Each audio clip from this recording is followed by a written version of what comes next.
তো চিংড়ি, আজ কাঁঠাল চিংড়ি হবে। এগুলি এখন পরিষ্কার করা হবে। কুচো চিংড়িতে ভালো লাগে, তবে বড় চিংড়ি এনেছে, এগুলি দিয়ে আমরা বানাবো। ধুয়ে পরিষ্কার করে রাখা হয়েছে, কাঁঠাল ধুয়ে পরিষ্কার করে রাখা হয়েছে, আর আলু আর টমেটোর কেটে রাখা হয়েছে।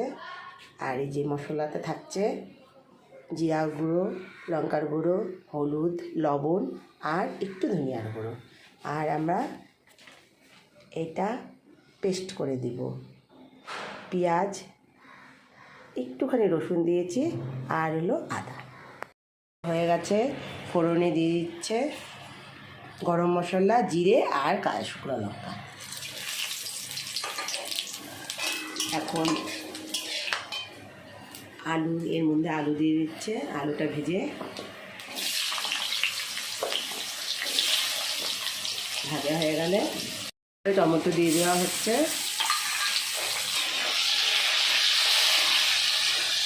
টমেটোটা হালকা ভেজে নিয়ে এর মধ্যে এই যে মাছটা ভেজে রেখেছে দেখিয়েছি, এখন এই যে কাঁচালটা দিয়ে দেবে।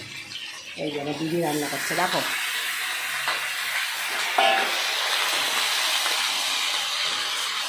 এখন এটাকে ভাজা করা হবে, ভাজা হলে মশলা দেওয়া হবে।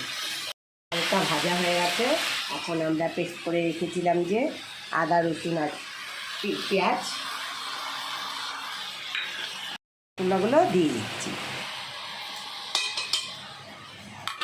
সঙ্গে অল্প জল দিয়ে দিবে। আমি ভিডিও করছি, দিদি রান্না করছে। ঠিক আছে, এখন ঝোলের জন্য একটু জল দিয়ে দেওয়া হচ্ছে। জলটা ফুটে উঠুক, তারপরে আমরা আর একটু মাছ দিয়ে দেবো। ঝোল ফুটে উঠেছে, এখন মাছগুলো দিয়ে দেওয়া হবে। আর কয়েকটা চেরা কাঁচা লঙ্কা দিয়ে দেবে। এখন আরেকটু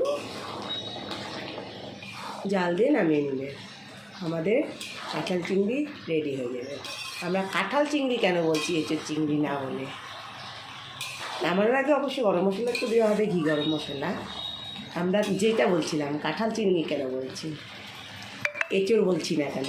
আসলে কাঁঠালটা বেশ পোক্ত হয়ে গেছে, তাই আমি এঁচোড় বলতে পছন্দ করছি না, কাঁঠালই বলছি। এখন নামানোর আগে একটু গরম মশলা উপর থেকে দিয়ে দিলাম। এখন নামিয়ে ফেলা যে কমপ্লিট হয়ে গেছে, দেখতেই পাচ্ছ। তোমরা কেমন করে বানাও একটু জানিও তো। আমরা যেভাবে বানাই সেভাবে না অন্যভাবে?